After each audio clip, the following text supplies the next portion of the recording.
Bonjour à tous, mon nom est Alain Paquette, bienvenue sur ma chaîne MathWab. Dans cette vidéo, je vais vous enseigner la technique d'addition de calcul mental qu'on appelle les compléments de 10. Donc, c'est une technique qui est très pratique pour outiller les jeunes qui ont des difficultés avec les calculs mentaux. C'est dans le fond une approche systématique, très, comme on pourrait dire, logique, qui permet de mettre l'emphase sur comment les nombres sont construits. Les nombres sont construits en groupes de 10. Donc, lorsqu'on fait une addition, on doit toujours... Je recommande de toujours penser les nombres en paquets de 10, surtout lorsque les nombres sont petits. Donc, les calculs mentaux qu'on a à faire le plus souvent sont avec des nombres en bas de 100. La technique des compléments de 10 est parfaitement adaptée pour les nombres en bas de 100 et elle peut même être transposée pour les nombres en haut de 100, 1000, etc. Donc, c'est cette façon-là que j'ai fait mes calculs mentaux toute ma vie et puis, bon, ça m'a amené d'excellents résultats dans tout mon parcours académique.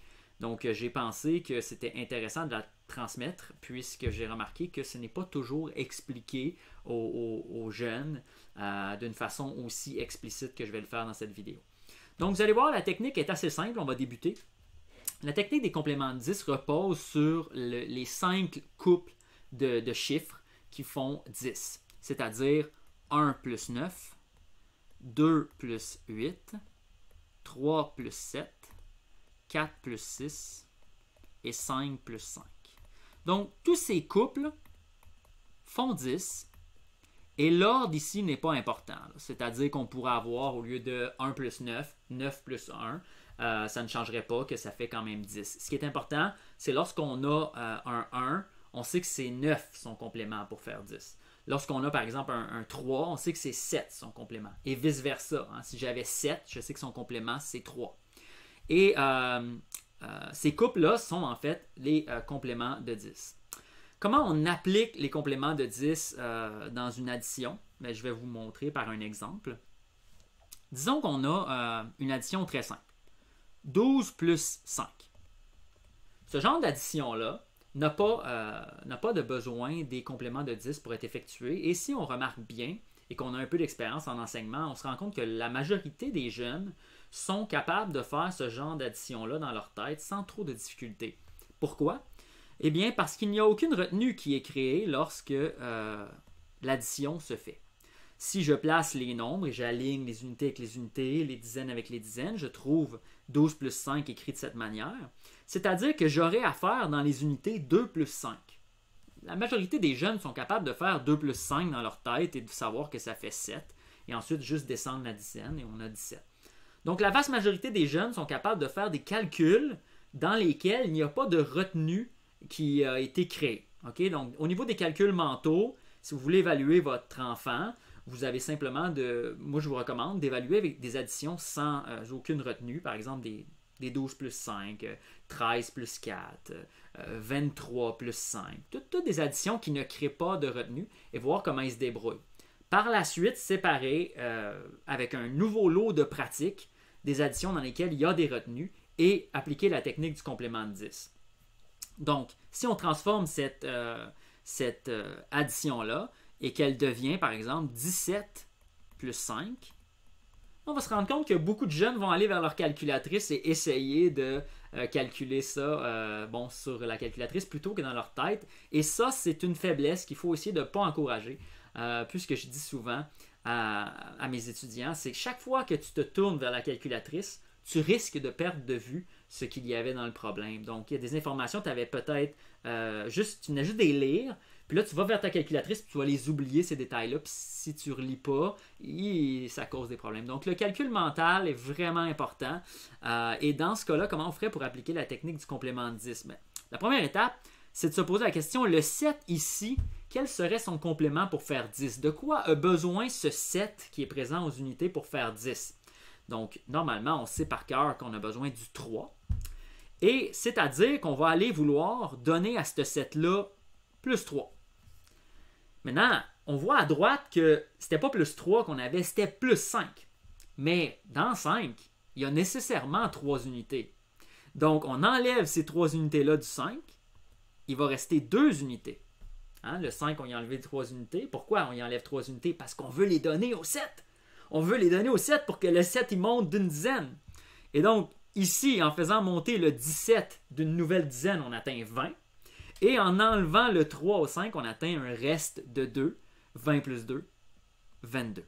Donc ça a l'air de faire beaucoup d'étapes, mais en fait c'est vraiment simple puisque les compléments de 10 sont faciles à retenir et dans le fond portent en eux toute la logique du fait qu'on compte en groupe de 10. Hein? On a 10 doigts, on compte en groupe de 10, donc on forme des paquets de 10 et cette logique-là est renforcée par la technique du complément de 10. Donc on va faire un exemple avant de se laisser.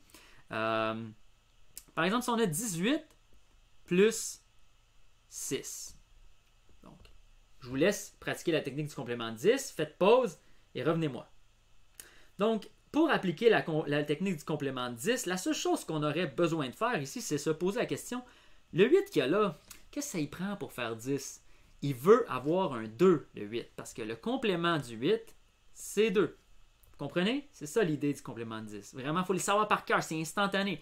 Donc, on dit, OK, lui, ça va y en prendre 2. Si j'y en donne 2, il va monter à 20. Lui, il faudrait que j'y en enlève 2, puisque je les ai donnés déjà, ces deux-là, à mon 18 pour faire 20. Je vais l'enlever à ce que je voulais additionner.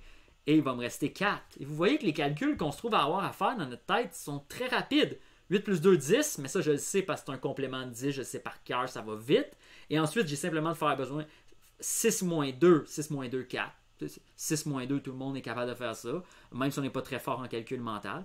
Et là, ben, il faut que je fasse 20 plus 4. Mais vous voyez comment les chiffres s'alignent. J'ai formé une dizaine parfaite.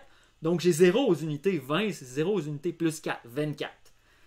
Donc, effectivement, il y a plus d'étapes, mais toutes ces étapes-là sont banales. Et avec un peu de pratique, ça devient instantané. Pour vous donner une idée, si vous n'apprenez pas la technique du complément de 10 à vos enfants, la majorité des enfants la développent par eux-mêmes sans le savoir dans leur tête. C'est-à-dire que, vu que les nombres sont en base 10, ils vont former des groupes de 10 où le professeur à l'école leur a expliqué aussi les compléments, donc vont le comprendre par eux-mêmes. Mais si ils ne comprennent pas par eux-mêmes la technique du complément de 10 et que le professeur ne l'a pas expliqué, ce qui est malheureusement souvent le cas, ben, ce qui va se passer, c'est que le jeune va avoir l'impression qu'il y a trop d'affaires à retenir, là. Parce qu'il va prendre pour acquis qu'il faut que tu retiennes par cœur tous les cas possibles d'addition.